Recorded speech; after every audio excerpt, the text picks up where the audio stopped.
الحمد لله وحده والصلاة والسلام على من لا نبي بعده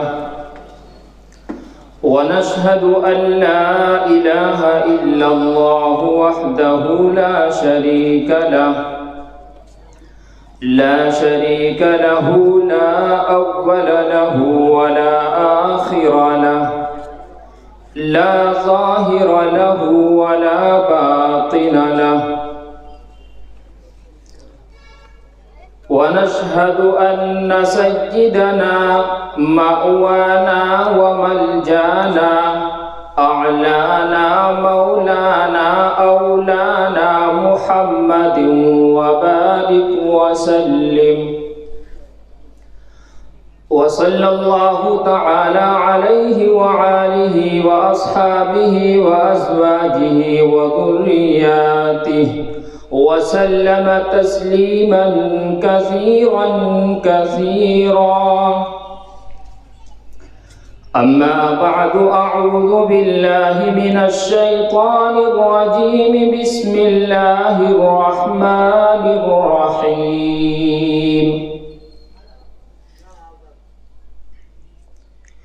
إلا تنصروه فقد نصره الله إذ أخرجه الذين كفروا ثاني اثنين إذ هما في الغار إذ يقول لصاحبه لا تحزن معنا إن الله معنا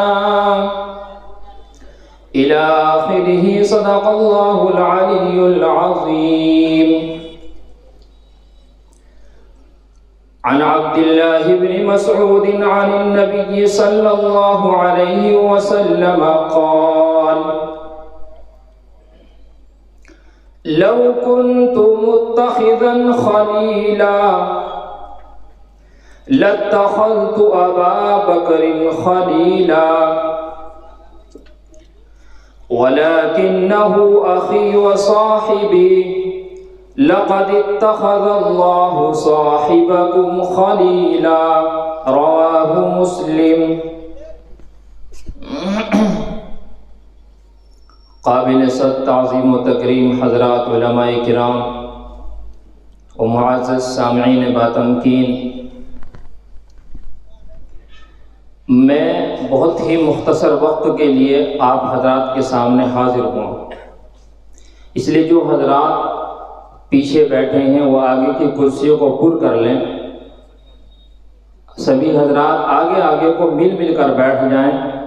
ماشاءاللہ اکابر علماء کرام نے آپ لوگوں کے سامنے بہت قیمتی نصیحتیں بیان فرمائی.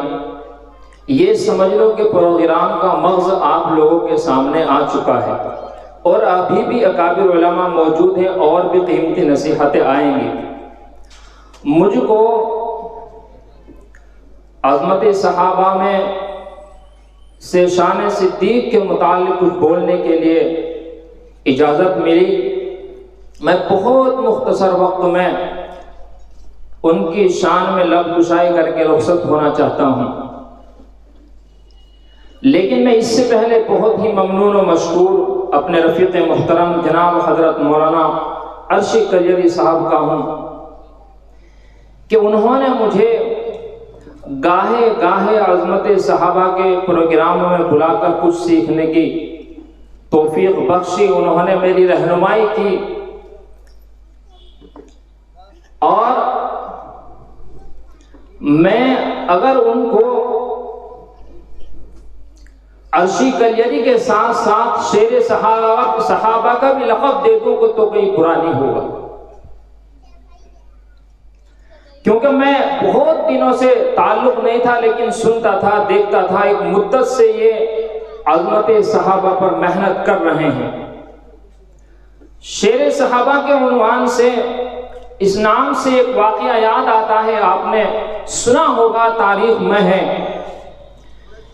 بہت مختصر طور پر کہوں کہ حضرت سفینہ رضی اللہ تعالی عنہ حضرت سفینہ رضی اللہ تعالی عنہ جب وہ اپنے ساتھیوں سے بچھڑ گئے تو جنگل میں ایک شیر نے ان کی حفاظت کر کے ان کے ساتھیوں سے ملایا۔ ایسے ہی اس منگلور میں اور اطراف میں جس وقت صحابہ کرام پر کیچڑ اچھالا جاتا ہے، برا بھلا کہا جاتا ہے، تو یہ شیر صحابہ سامنے آ کر ان کا مقابلہ کرتے ہیں۔ ان کی حفاظت کی ذمہ داری انہوں نے اپنے اوپر لی ہے۔ اللہ تبارک و تعالیٰ اس کی محنت کو قبول فرمائے اور مزید ان کی اس انجمن کو ترقی عطا فرمائے۔ بہرحال میں اپنے عنوان کی موضوع کی طرف آتا ہوں۔ حضرت ابو بکر صدیق رضی اللہ تعالی عنہ ایک بہت بڑے عظیم شخصیت کے حامل تھے۔ میں مختصر سے ہی، میں شروع سے ہی ان کے بارے میں بات کرتا چلوں۔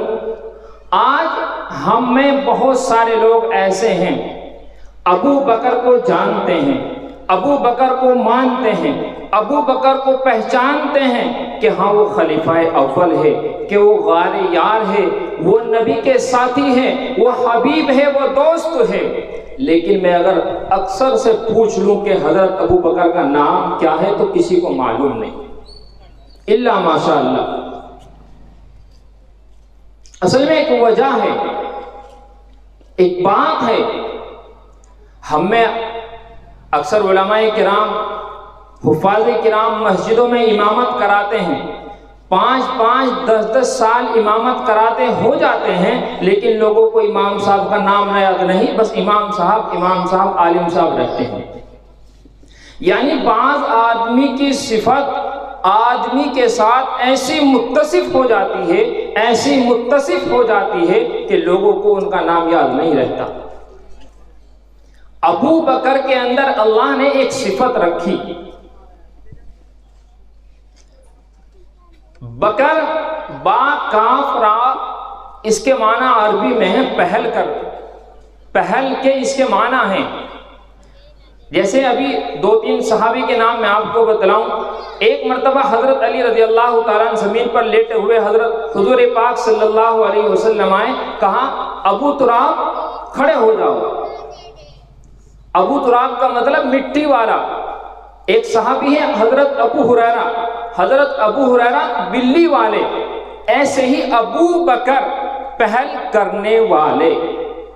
حضرت ابو بکر نے حضور پاک صلی اللہ علیہ وسلم کی باتوں پر، آپ کے حکم پر اتنی پہل کی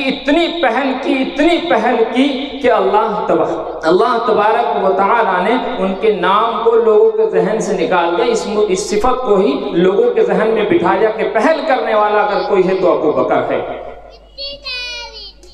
سب سے پہلے کلمہ پڑھنے والا ابو بکر، سب سے پہلے ایمان لانے والا ابو بکر، سب سے پہلے صحابی بننے والا ابو بکر، ہجرت میں ساتھ چلنے والا ابو بکر، نبی کے مصلی پر نماز پڑھانے والا ابو بکر، نبی کے قدموں میں 40,000 دینار لا کر رکھنے والا ابو بکر، اور امارت کو چلانے والا ابو بکر، سب سے پہلے حاجیوں کو قافلے کو لے کر چلنے والا ابو بکر۔ اور نبی کریم صلی اللہ علیہ وسلم نے فرمایا کہ جس شخص کو جنت کے 8 دروازے پکاریں گے وہ ابو بکر۔ سبحان اللہ، سبحان اللہ، سبحان اللہ۔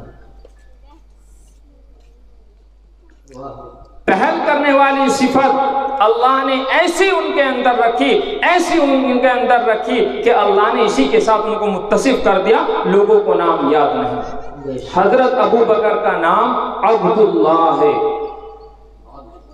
ابو بکر یہ آپ کی کنیت ہے۔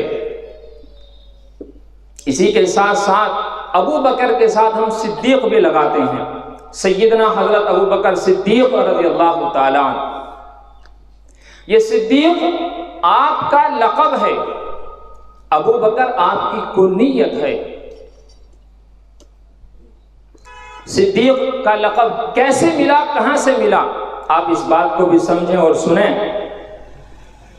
اس بات کا اندازہ آپ یہاں سے لگائیں، حضور نور صلی اللہ علیہ وسلم جب معراج پر گئے، معراج کے سفر کے بعد حضرت جبریل علیہ السلام سے اللہ کے نبی نے فرمایا کہ جبریل،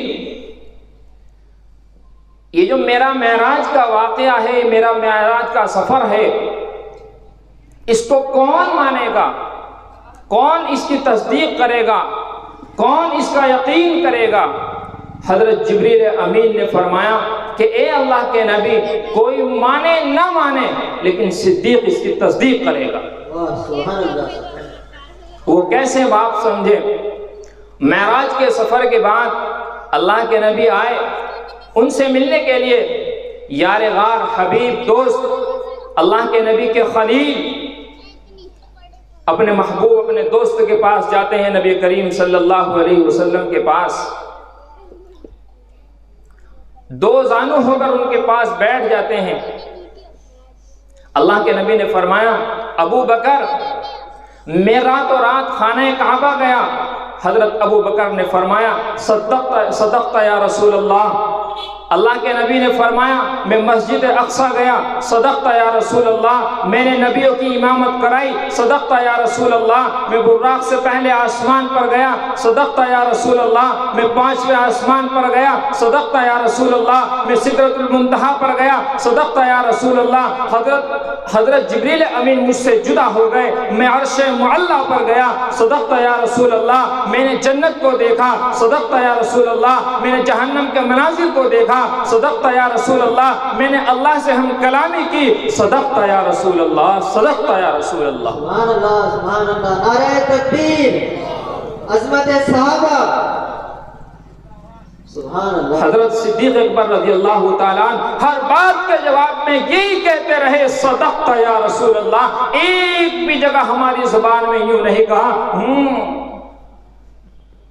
آپ ہی ہیں جن کو رات و رات معراج کرائی جائے، ایک مرتبہ بھی کوئی نافرمانی کا الفاظ اور منع کا الفاظ نہیں کہا، بلکہ ہر بات میں یہی جواب دیا صدقت یا رسول اللہ۔ اور آگے سنو میرے بھائیوں کیا کہا صدیق اکبر نے، کیا کہا؟ اشہد بانک نبی حقا، اشہد بانک نبی حقا، اشہد بانک نبی حقا۔ اس کے جواب میں نبی کریم صلی اللہ علیہ وسلم نے فرمایا اشہد بانک صدیق حقا، اشہد بانک صدیق حقا، اشہد بانک صدیق حقا۔ جس کو خود خدا صدیق کہے اس کو پیارے نبی صدیق کہے، جس کو علی المرتضی صدیق کہے اس کو سب اولیاء صدیق کہے۔ اور ہاں ہم بھی کہتے ہیں کہ صدیق صدیق ہے، جو نہ صدیق کو مانے وہ زندیق ہے۔ کیا بات ہے، سبحان اللہ، سبحان اللہ۔ یہ شروع کی باتیں ہیں، ہم صحابہ سے محبت کرتے ہیں، ہمیں ان کا علم ہونا چاہیے۔ ایک بڑی،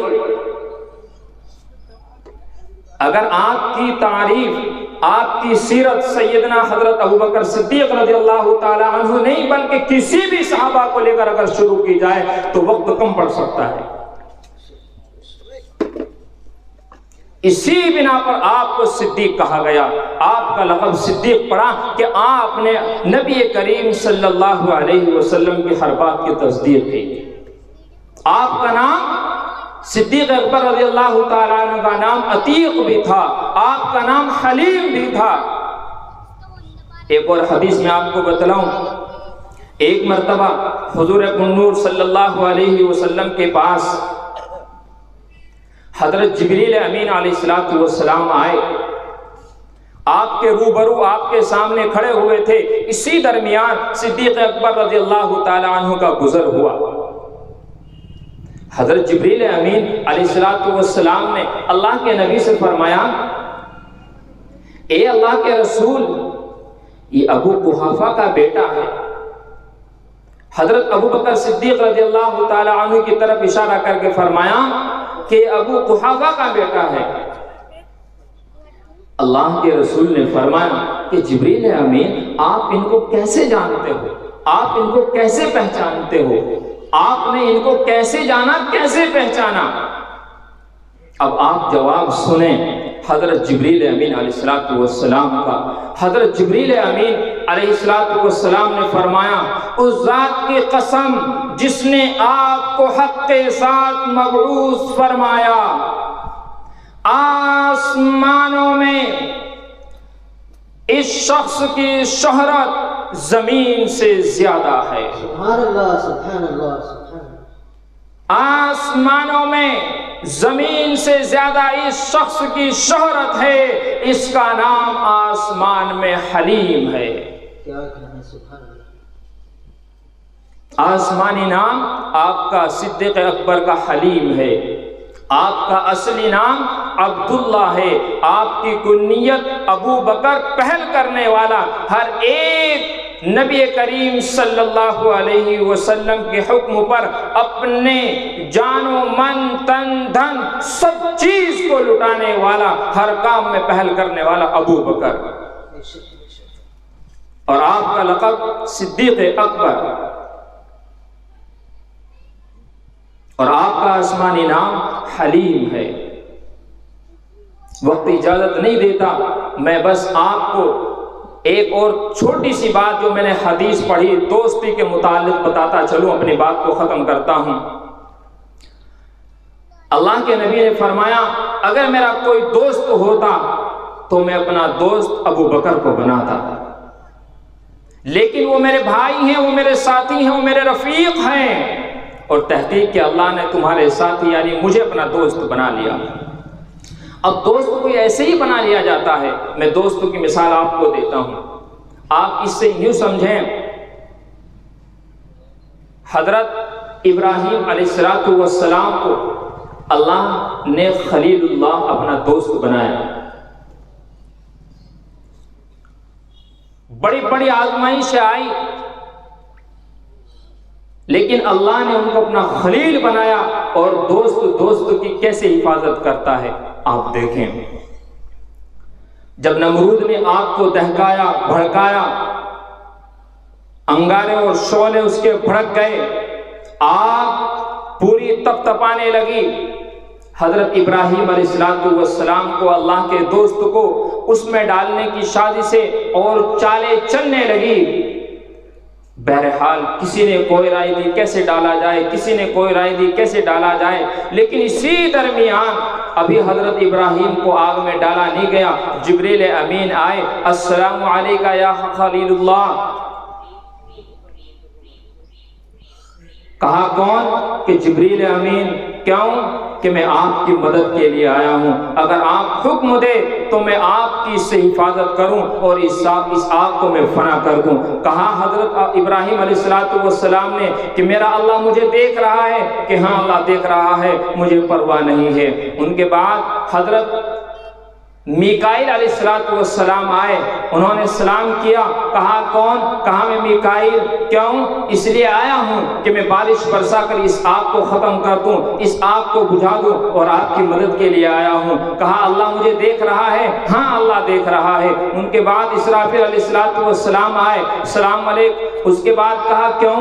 کون؟ اسرافیل ہوں، اس لیے آیا ہوں تاکہ اس میں سور پھونک دوں، پھونک مار کے اس آگ کو پوری کو اڑا دوں، اور آپ کی مدد کے لیے میں آیا ہوں۔ کہا میرا اللہ مجھے دیکھ رہا ہے؟ ہاں اللہ دیکھ رہا ہے۔ جب مجھے اللہ دیکھ رہا ہے، مجھے کسی کی پرواہ نہیں ہے، میں اللہ کا دوست ہوں، خود میری حفاظت کرے گا۔ اسی بات پر اللہ نے قرآن کریم میں فرما دیا، قلنا یا نار کونی بردا وسلاما علی ابراہیم، اے آگ ایسی ٹھنڈی ہو جا، ایسی ٹھنڈی ہو جا کہ نہ تو ٹھنڈ کی وجہ سے کوئی دقت ہو اور نہ تپش اور گرمی کی وجہ سے کوئی پریشانی ہو۔ ایسے ہی اب اس کو سمجھیں، صدیق اکبر رضی اللہ تعالی عنہ، اللہ کے حبیب کے دوست، جب اللہ کے نبی نے کعبۃ اللہ کے اندر لوگوں کو دین کی دعوت دی، دین کی طرف بلایا، لوگوں کے اندر شور و شغب، لڑائی جھگڑے شروع ہو گئے۔ اسی درمیان صدیق اکبر رضی اللہ تعالی عنہ آئے اور نبی کریم صلی اللہ علیہ وسلم کے سامنے آ کر ڈھال بن کر کھڑے ہو گئے۔ لوگوں نے، مشرکین مکہ نے، سردار قریش نے خوب مارا، خوب پیٹا، زود و کوب کیا، خوب پریشان کیا، حتیٰ کہ اتنا مارا آپ لہو لہان ہو گئے اور آپ بے ہوش ہو گئے۔ گھر والوں کو خبر ہوئی، گھر والے آئے، صدیق اکبر رضی اللہ تعالیٰ عنہ کو اٹھا کر لے گئے، چنانچہ ان کے پیروں کی مالش کی، ہاتھوں کی مالش کی۔ کبھی امی آواز لگاتی ہے، کبھی ابو آواز لگاتے ہیں، کبھی کوئی آواز لگاتا ہے، لیکن صدیق اکبر بولتے نہیں ہیں کیونکہ وہ بے ہوش ہے۔ آخرکار جب ان کو ہوش آتا ہے، دیکھیے دوست کیسے بنا جاتا ہے، جب ان کو ہوش آتا ہے، ایک طرف امی یوں کہتی ہے کہ بیٹا دودھ پی لے چوٹ لگی ہے، کہ بیٹا کھانا کھا لے بھوک لگی ہے، کوئی کہتا ہے شہد پی لو، لیکن جب آنکھ کھلتی ہے تو دوست کا خیال آتا ہے۔ صدیق اکبر رضی اللہ تعالیٰ عنہ یہی کہتے ہیں کہ میرے محبوب، میرا دوست کیسا ہے، میرا دوست کیسا ہے۔ آس پاس کے لوگ غصہ ہو گئے کہ انہی کی خاطر تو آپ اتنے پیٹے گئے، بے ہوش ہو گئے، اتنی چوٹ کھائی، لیکن وہ تاب نہ لا سکے۔ صدیق اکبر نے یہی کہا کہ مجھے میرے دوست، میرے حبیب کی شکل دکھا دو، میرے دوست سے مجھے ملا دو۔ دوست ایسا دوست ہوتا ہے کہ اتنا اپنے حبیب کو دیکھ نہ لیا، اتنا کچھ کھایا تک نہیں۔ آج ہم دعویٰ کرتے ہیں صحابہ سے محبت کا، نبی سے محبت کا۔ اللہ ہم سب کی حفاظت فرمائے۔ 24 گھنٹوں ہم نہ جانے کتنے اللہ کے نبی کے اور صحابہ اکرام کی نافرمانی کرتے ہیں۔ اللہ تبارک و تعالی ہم سب کو نبی پاک صلی اللہ علیہ وسلم کے نقش قدم پر اور صحابہ اکرام کی زندگی کے مطابق زندگی گزارنے کی توفیق عطا فرمائے۔ وآخر دعوانا الحمدللہ رب العالمین۔